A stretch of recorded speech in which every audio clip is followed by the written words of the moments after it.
In today's video, I'm going to show you exactly how to cancel your subscription on chess.com step by step. Whether you're using a free trial, a monthly plan, or just don't need the premium features anymore, this guide will walk you through the entire process quickly and easily. Make sure to watch until the end so you don't miss any important steps. And if this video helps you out, don't forget to hit that like button and subscribe for more simple tutorials just like this.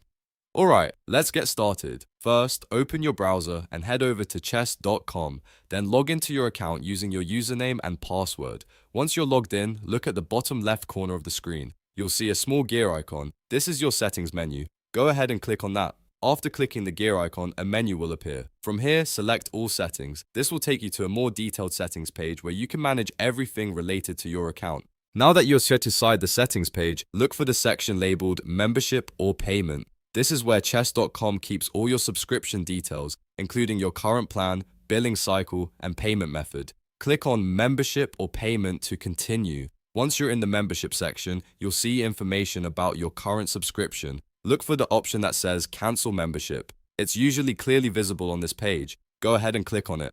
After clicking Cancel, chess.com will guide you through a few confirmation steps. They may ask why you're canceling or offer you alternatives, like pausing your membership or switching plans. If you're sure you want to cancel, just continue following the prompts and confirm your cancellation. Once completed, your subscription will be cancelled, and you should receive a confirmation message or email. Depending on your billing cycle, you may still have access to premium features until the end of your current billing period, and that's it.